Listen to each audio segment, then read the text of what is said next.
बरेच विद्यार्थी घाबरले होते की आता 1-1.5 महिन्यात परीक्षा होणार, मग आमचा अभ्यास होईल का नाही? पण आता ताण घ्यायची गरज नाही, कारण तुम्हाला या ठिकाणी अभ्यासाला या ठिकाणी जास्त वेळ भेटणार आहे मित्रांनो. कारण DCC बँकेच्या भरतीला या ठिकाणी तात्पुरती स्थगिती आलेली आहे. का स्थगिती आली त्याचं पण कारण आपण बघणार आहोत. मग याचा विद्यार्थ्यांना या ठिकाणी आता फायदाच फायदा, कारण ज्या विद्यार्थ्याचा अभ्यास झाला नाही तर त्यांना आता तुम्हाला जास्त वेळ भेटणार आहे. मग नक्की किती वेळ भेटणार आहे, काय आहे ते पण आपण या व्हिडिओमध्ये बघणार आहोत. त्यामुळं 90 मार्कांची जी लेखी परीक्षा असते आता 75 प्लसच या ठिकाणी आपण टार्गेट ठेवायचं आहे, जेणेकरून आपल्याला या ठिकाणी कुणीही मित्रांनो काढू शकणार नाही. एवढी या ठिकाणी आता काय करायचं हे विषय आपण स्ट्रॉंग करायचे आहे. सगळी A to Z माहिती तुम्हाला या व्हिडिओमध्ये भेटणार आहे.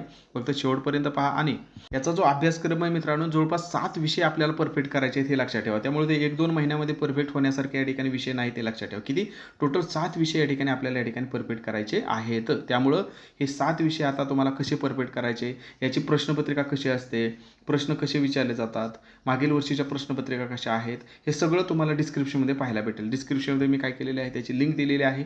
मोफत व्हिडिओ आहेत, तर डिस्क्रिप्शनमध्ये जाऊन तुम्ही नक्की काय करा मित्रांनो, ते व्हिडिओ प्रश्नपत्रकाचे व्हिडिओ या ठिकाणी नक्की पहा. म्हणजे तुम्हाला अंदाज येईल की नेमका आपल्याला अभ्यास कसा करायचा आहे. आणि जर 75चं टार्गेट ठेवायचं आहे तर नक्की आपला कोणता विषय स्ट्रॉंग करायचा, कोणता विषय आपला वीक आहे, त्याच्यावरती कसा भर द्यायचा, सगळा तुम्हाला अंदाज काय होऊन जाईल, भेटून जाईल. तर डिस्क्रिप्शनमध्ये मी व्हिडिओची काय करतो आहे लिंक देतो आहे, तर ते व्हिडिओ नक्की तुम्ही हा व्हिडिओ संपल्यानंतर पाहून घ्या. जे नवीन विद्यार्थी असतील आणि जे जुने आहेत त्यांनी ऑलरेडी आपली बॅच घेतलेली आहे, तर त्यांनी आपला अभ्यास या ठिकाणी कंटिन्यू ठेवायचा आहे. जेवढे व्हिडिओ लेक्चर दिलेले आहेत, PDF नोट्स दिलेले आहेत, प्रश्नपत्रिका दिलेल्या आहेत, अगदी परिपूर्ण करा. आता तुम्हाला वेळ भेटतो आहे तर सगळं करायचं आहे. आणि तुम्हाला तर माहिती आहे मित्रांनो, यावेळेस सांगली DCC बँकेला जवळपास 444 जागा, म्हणजे खूप मोठा आकडा असणार आहे. आणि जे मेहनत घेतात त्यांचं सक्सेस होतच होतं असा माझा तर ठाम विश्वास आहे. कारण मी पाहिलेला आहे आपले विद्यार्थी. यापूर्वी जर आपण बघितलं जसं की वैशाली यांचं जर या ठिकाणी बघितलं तर परभणी DCCला जशी एक जागा होती मित्रांनो, फक्त अदर डिस्ट्रिक्टसाठी किती जागा होती, फक्त एक जागा असताना आपली विद्यार्थ्यांनी मेहनत करून कष्ट करून या ठिकाणी अकाउंटंट पदी या ठिकाणी काय झालेले फायनल सिलेक्शन या ठिकाणी झालेलं आहे.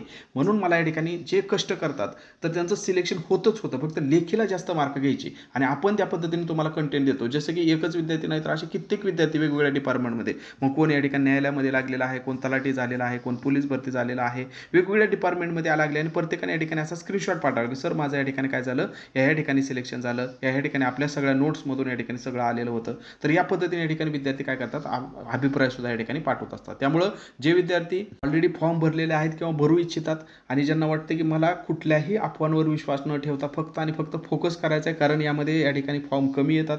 आणि अशा अफवा आल्यामुळं बरेच विद्यार्थी तर या ठिकाणचे हलक्या काळजाचे असतात. ते तर आता जे फॉर्म भरले ते पण अभ्यास सोडून देतील. आणि दुसरी गोष्ट म्हणजे जे नवीन फॉर्म भरू इच्छितात ते तर फॉर्मच भरणार नाहीत, कारण त्यांना ह्या अफवा अशा न्यूजमध्ये पसरतात की फ्रॉड भरती आहे, अमुक आहे, तमुक आहे. परंतु मित्रांनो या ठिकाणी त्याचं रिझन काय आहे ते मी तुम्हाला आता सांगणार आहे. बरं, जे विद्यार्थी नव्याने या ठिकाणी बॅच घेऊ इच्छितात कसं घ्यायचं आहे मित्रांनो, कारण क्वालिटी तर कंटेंट आहे, कारण आपण वेळ देणार आहे तर क्वालिटीज कंटेंट वाचलं पाहिजे. मग कसं घ्यायचं आहे मित्रांनो हे सगळं, आणि यामध्ये अजून पण वेगवेगळे कंटेंट यामध्ये ॲडच होत राहतं. मग कसं घ्यायचं आहे तर 7248930176 या नंबरला फक्त 499 फोनपे किंवा गुगल पे करून त्याचा स्क्रीनशॉट याच नंबरला पाठवला, तात्काळ तुम्हाला या बॅचमध्ये ॲड केलं जातं. सगळं कंटेंट या ठिकाणी भेटून जातं. आता तुम्हाला या ठिकाणी समजलं की अभ्यासक्रम काय आहे, प्रश्नपत्रिका कुठं भेटतील, कंटेंट कुठं भेटेल, कसा काय अभ्यास करायचा. आता आपण बघूया नेमकं याचं कारण काय आहे. खरंच हे म्हणजे कारण असं काहीतरी चिंताजनक आहे का, तर तसं असतं तर मी तुम्हाला नक्कीच इन्फॉर्म केलं असतं. परंतु बिलकुल पण या ठिकाणी चिंताजनक काहीच कारण नाही मित्रांनो. आता हे जे त्यांनी परिपत्रक काढलेलं आहे तर त्यामध्ये स्पष्टपणे उल्लेख केलेला आहे. काय उल्लेख केलेला आहे मित्रांनो, तर हे भरती पुढं ढकलण्याचं एकच कारण आहे की सध्या काय आहे मित्रांनो, तर या ठिकाणी बघा सांगली जिल्हा मध्यवर्ती सहकारी बँकेच्या संचालक मंडळाची मुदत जी आहे ती 22/11ला संपत आहे. आता मुदत संपते म्हणल्यावर नवीन निवडणुका घेणं गरजेचं आहे. मग त्यानुसार आता हे निवडणुकीची जी प्रक्रिया आहे ती आताच या ठिकाणी चालू होते. मग निवडणुकीच्या अगोदर परीक्षा घेणं या ठिकाणी काय आहे मित्रांनो, तर उचित नाही. त्यामुळं काय केलेलं आहे त्यांनी, ह्या निवडणुका झाल्यानंतर जसं की या ठिकाणी बघा तर जुलै 2026 पासून या ठिकाणी सुरू करण्यात येत असल्यामुळे अशा परिस्थितीमध्ये बँकेमार्फत सेवक भरतीची प्रक्रिया सुरू ठेवणं योग्य होणार नसल्याचे या ठिकाणी त्यांनी सांगितलेलं आहे. आता पुढचं महत्त्वाचं आहे. यानुसार सांगली जिल्हा मध्यवर्ती सहकारी बँकेची निवडणूक प्रक्रिया पूर्ण होईपर्यंत बँकेची नोकर भरती प्रक्रिया स्थगित करण्यात आलेली आहे. कधीपर्यंत, तर ही निवडणूक प्रक्रिया पूर्ण होईपर्यंत. नाहीतर बरेच जण या ठिकाणी लगेच घाबरले, हवालदिल झाले, आता कसं करू, ही भरती तर रद्द झाली का काय, मग आता मी फॉर्म भरला, माझं कसं होणार, पैसे वाया गेले, अभ्यास करू की नको, काय करू. मित्रांनो ही भरती प्रक्रिया पूर्ण होईपर्यंतच स्थगिती आहे. परमनंट स्थगिती नाही किंवा रद्द नाही.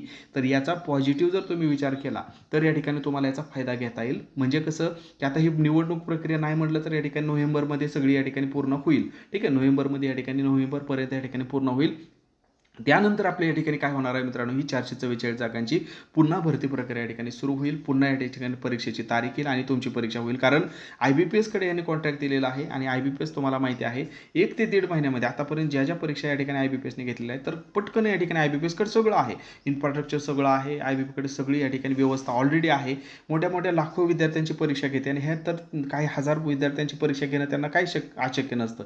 त्यामुळे ते पटकन परीक्षा घेतात. त्यामुळे तुम्हाला एक नुकसान झालं असतं की बाबा अचानक ही परीक्षा आली, असं बी नव्हतं की हे काय तुम्हाला माहिती होतं. बऱ्याच विद्यार्थ्यांना काहीच माहिती नव्हतं कधी येणार आहे, काय आहे.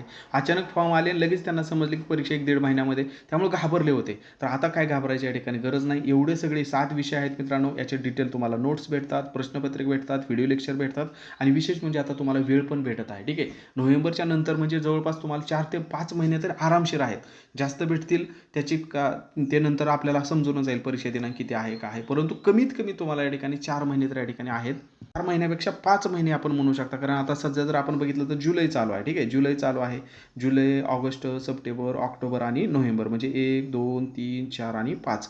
तर 5 महिने तर या ठिकाणी तुमच्याकडे मित्रांनो अभ्यासाला आहेत आणि तुमच्याकडे विषय आहेत 7. तर त्यातले त्यात पण कुठल्या विषयावरती फोकस करायचं आपल्याला, तर या ठिकाणी बघा सहकारवरती 20 मार्क आहेत. तर 20 मार्कावर या ठिकाणी जास्त फोकस करायचं. पहिली गोष्ट सहकार परफेक्टच करायचं. तुम्हाला मी कुठलीही कमी आपल्या बॅचमध्ये ठेवत नाही. ठीक आहे, थिअरी पण देतो आहे, MCQ पण भरपूर प्रॅक्टिससाठी देतो आहे. त्यामुळे त्याच्या बाहेर काहीच करायची गरज पडणार नाही. त्यानंतर बँकिंगवरती 20 मार्क आहेत मित्रांनो.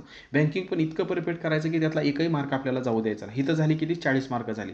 त्यानंतर आता जनरल नॉलेजचं कसं असतं, आवाका खूप मोठा असतो, त्यामुळे थोडंसं त्याला काय करायचं, पाठीमागं ठेवायचं. मग प्राधान्य कशाला द्यायचं, तर मराठी व्याकरणला द्यायचं. कारण आता सगळे 10-10 प्रश्नाचेच राहिलेले आहेत. मग मराठी व्याकरणला दिला, किती झाले मित्रांनो 50, तर इथंच परफेक्ट झाले. म्हणजे रिझल्टच्या जवळपास जवळ तुम्ही गेला. त्यानंतर काय करायचं, त्यानंतर कॉम्प्युटरला भर द्यायचा. ठीक आहे, कॉम्प्युटरचे पण या ठिकाणी आउट ऑफ घ्यायचे आपल्याला सहज मित्रांनो या ठिकाणी शाश्वती असते, कारण त्याचा आवाका कमी आहे. म्हणजेच की झालं मित्रांनो 20, 40, ठीक आहे, 50, 60 आणि हिथंच तुमचा या ठिकाणी कट ऑफ जवळपास येऊन जातो. मग आता उरले काय मित्रांनो, इंग्लिश आहे. इंग्लिशला थोडं शेवटी ठेवायचं आणि त्यानंतर रिजनिंगच्या या ठिकाणी काय करायचं, मॉडरेट लेवलपर्यंत, जास्त अवघडात शिरायचं नाही, मॉडरेट लेवलपर्यंत करायचं. म्हणजे ह्या 10पैकी तुम्हाला रिजनिंगला 5 जरी भेटले तर किती झाले मित्रांनो, या ठिकाणी 65 झाले.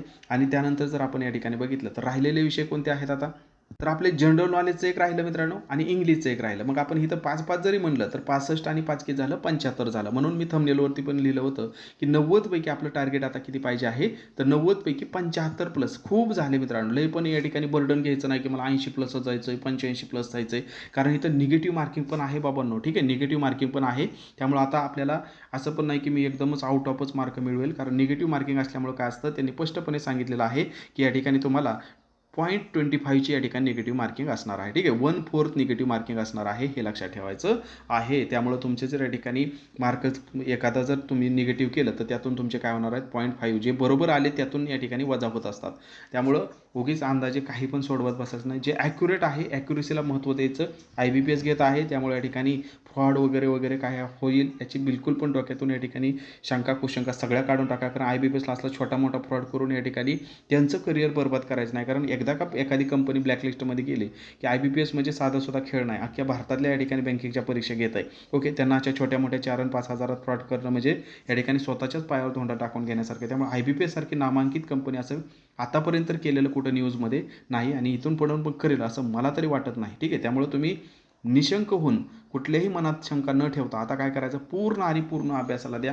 जे नवीन विद्यार्थी व्हिडिओ बघत असतील, अगोदर डिस्क्रिप्शनमध्ये जे मोफत प्रश्नपत्रिका दिलेल्या आहेत, व्हिडिओ लेक्चर दिले ते बघा.